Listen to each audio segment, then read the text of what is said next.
नमस्कार, बहुत स्वागत है आपका। आप देख रहे हैं ग्रैंड धर्मा सन्मार्ग। चैत्र माह के कृष्ण पक्ष की एकादशी तिथि को पाप मोचनी एकादशी कहते हैं और एकादशी व्रत के इस व्रत को करने से पापों का नष्ट होता है। पाप मोचनी एकादशी इस बार 28 मार्च सोमवार के दिन मनाई जाएगी। इस दिन भगवान श्री हरि विष्णु की विधि पूर्वक पूजा करने से, पाप मोचनी एकादशी व्रत कथा का श्रवण करने से, पाठ करने से सभी कष्टों से मुक्ति मिलती है और भगवान श्री हरि की पूजा करने से सभी पापों का नाश होता है। कैसे करेंगे पूजा? शुभ मुहूर्त क्या है? पारण कब करें? देखिए, इस बार 27 मार्च रविवार की शाम 6:04 पर एकादशी तिथि प्रारंभ होगा और 28 मार्च सोमवार की शाम 4:15 पर समाप्त होगा। उदया तिथि में एकादशी इस बार 28 मार्च को रखा जाएगा और एकादशी व्रत में सुबह के समय सिद्ध योग और सर्वार्थ सिद्धि योग का सुंदर संयोग है। सिद्धि योग शाम 5:40 तक है और सर्वार्थ सिद्धि योग सुबह 6:16 से दोपहर 12:24 तक है। दोनों ही योग कार्यों को सफलता दिलाने वाला है। आप इस व्रत को करना चाहते हैं तो सूर्योदय से पहले आप स्नान वगैरह कर लें, लेकिन हाँ, एकादशी से एक दिन पहले आप शाम के बाद भोजन मत कीजिएगा। अब देखिए, व्रत का संकल्प लेना है आपको। भगवान श्री हरि के सामने धूप दीप जलाएं। भगवान श्री हरि को केला और तुलसी के पत्ते का भोग लगाएं। इस दिन व्रत करें और द्वादशी तिथि को पारण करें। किसी गरीब या ब्राह्मण व्यक्ति को खाने पीने की वस्तु दक्षिणा देकर व्रत खोलें। अगर आप इस बीच पारण कर लेते हैं तो सर्वोत्तम होगा। कैसे करेंगे श्री हरि की पूजा और वो महा उपाय जो लौंग इलायची का आपके जीवन की हर परेशानियों को हटाएगा?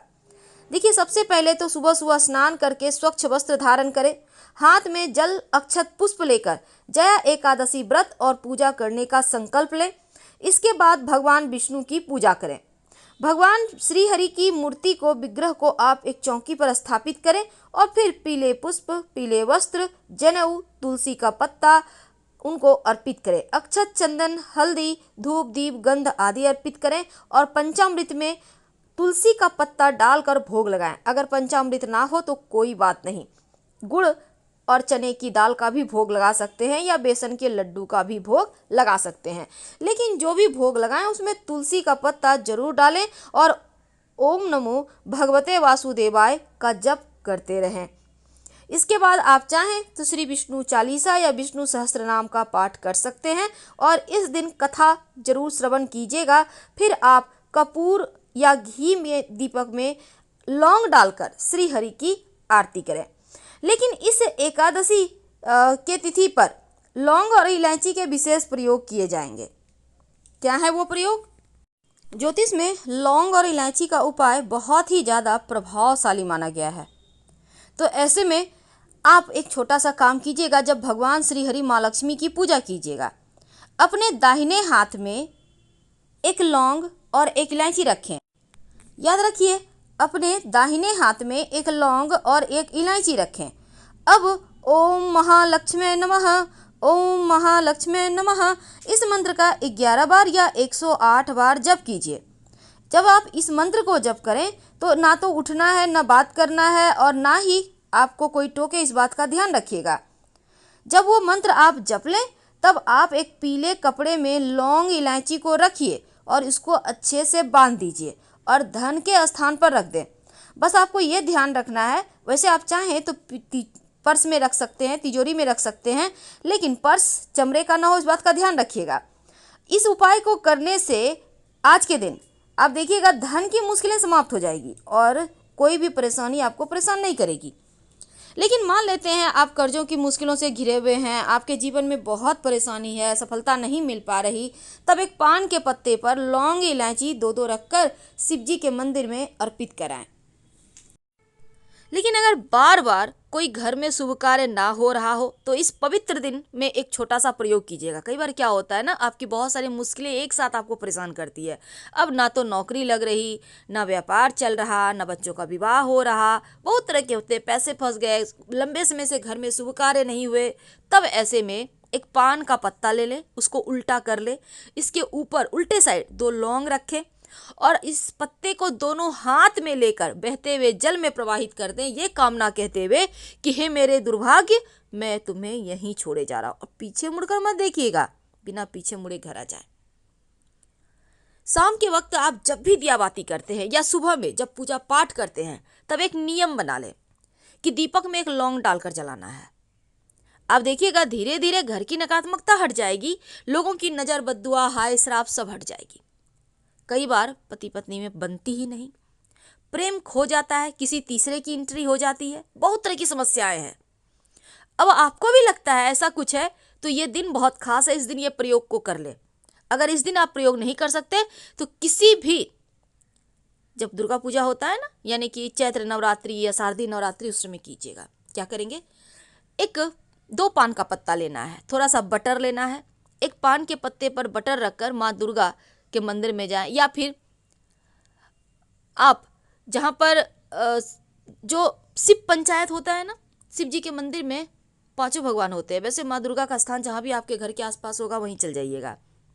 जाकर माँ दुर्गा के सामने एक पान के पत्ते पर थोड़ा सा बटर उनको भोग लगा दे और एक दूसरा जो पान का पत्ता है उस पर थोड़ा सा बटर रखकर माँ दुर्गा के मंदिर के पीछे या उनकी मूर्ति तस्वीर के स्थान के पीछे आप रख दें।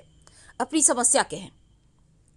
अगर आज के दिन से शुरू करके आप लगातार 2 लौंग माँ दुर्गा को अर्पित करते हैं, जैसे कि आज आपने अर्पित किया तो कल उठा के प्रसाद के रूप में खा लिया, कल अर्पित किया तो परसों खा लिया, अगर लगातार कुछ दिनों तक ये प्रयोग करें तो आपके जीवन की मुश्किलें समाप्त हो जाएगी, शत्रु विरोधी शांत रहेंगे, चाहकर भी आपका कभी भविष्य में कभी भी हानि आपको नहीं पहुंचा पाएंगे।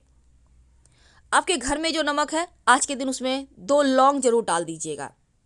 हर समस्याओं से, मुश्किलों से बचे रहेंगे, बाहर निकले रहेंगे। आज के दिन जब आप शिव जी की पूजा करें, भगवान श्री हरि विष्णु की पूजा करें, माँ लक्ष्मी की पूजा करें, तो लौंग और आप जरूर अर्पित करें, भले ही पान का पत्ता आपके पास ना हो। अब कई बार होता है आपकी मन्नत अधूरी है, या फिर आपको लगता है कि घर में कहीं ना कहीं माँ लक्ष्मी नहीं टिक रही, तब एक छोटा सा काम कीजिएगा। तुलसी जी की मिट्टी में आज के दिन, याद रखिए तुलसी का पत्ता नहीं छूना, तुलसी जी की मिट्टी में एक साबुत हल्दी की गांठ, 2-4 दाने या 5 दाने चावल के ले लें, बिल्कुल साबुत, टूटा हुआ मत लीजिएगा, एक सिक्का और एक लौंग लेकर अपनी कामना कहकर तुलसी जी की मिट्टी के अंदर दबाकर मिट्टी कवर कर दें। भगवान से प्रार्थना करें, आपकी जो भी मुश्किलें हैं वो तुरंत समाप्त हो जाएगी। बहुत सिंपल है, लेकिन इसके प्रयोग करने से आपको तुरंत फल मिलेगा। सिक्का जरूर लीजिएगा और लौंग भी। अब मान लीजिए कभी दोबारा से आपको प्रयोग करना है तो बाकी सारी चीज़ें तो आप छोड़ दीजिए, पर सिक्का निकाल के उसी सिक्के को फिर से व्यवहार कर सकते हैं, कोई दिक्कत नहीं है। अगर आपके घर में चांदी का छोटा सा सिक्का है, जैसे 1 ग्राम का भी, तो आप उसको भी यूज कर सकते हैं। नहीं है तो 1 रुपये का कॉइन या आपके पास 50 पैसे का कॉइन है, उसी को कर लें। मान्यता है कि आज के दिन अगर कौड़ी और एक सिक्का लौंग के साथ लाल कपड़े में रखकर माँ लक्ष्मी को भेंट किया जाए तो जीवन की मुश्किलें दूर होती है, धन बढ़ता जाता है। और आज के दिन अगर शिव जी को लौंग अर्पित करें, 2-4 दाने लौंग, तो राहु केतु शांत हो जाते हैं। आपके जीवन में आकस्मिक समस्याएं, बाधाएं आपको कभी परेशान नहीं करती। अगर कपूर में लौंग के साथ कपूर को जलाकर शिव जी की आरती करें या अपने घर में शाम के समय पूरे घर में दिया बाती दिखाएं तो आपके घर से निगेटिविटी दूर हो जाती है, आपके घर में सकारात्मक ऊर्जाएं बढ़ जाती है, खुशियां बढ़ती है। आप चाहें तो घी के दिया में भी या तेल के दिया में भी आप लौंग डालकर जला सकते हैं। हमने सिंपल प्रयोग बताया, लेकिन क्या आपको पता है कई बार मुश्किलें इतने परेशान करती है कि आप हार जाते हैं। आपको लगता है जैसे अब कुछ बचा ही नहीं, लगता है सब कुछ खत्म, लगता है कि सब कुछ खत्म। तब एक छोटा सा काम करें,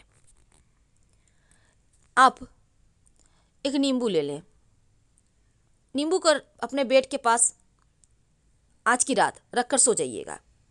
सिराहने याद रखिए, अगले दिन सुबह उठिए, इस नींबू का 4 फाक करें। आप ले जाकर किसी भी चौराहे पर खड़े हो जाएं, लेकर जाकर नींबू को चारों दिशाओं में एक एक फेंक दें, बिना पीछे मुड़े घर आ जाए। हर मुश्किलें समाप्त हो जाएगी। लेकिन जब आप माँ लक्ष्मी को लाल कपड़े पर रखकर 2 लौंग रखकर अर्पित करके इसको बांध कर धन स्थान पर रख देते हैं या संभाल कर कहीं भी पर्स में बटुए में रख लेते हैं तो धन स्थिर हो जाता है, धन बढ़ने लगता है। रात में सोने के पहले एक छोटा सा प्रयोग करें। 1 लौंग, अब इसको लेकर आप जो भी भगवान का मंत्र जप करना कर सकते हैं। नमः शिवाय बोलिए, हनुमान चालीसा पढ़िए। अपने घर के पूरे सदस्य के जितने भी लोग हैं सबको टच कर ले हाथों से, या फिर उनके ऊपर से आप छोटे बच्चे हैं तो उतार लें और ले जाकर अपने घर से उत्तर दिशा की ओर फेंक दें।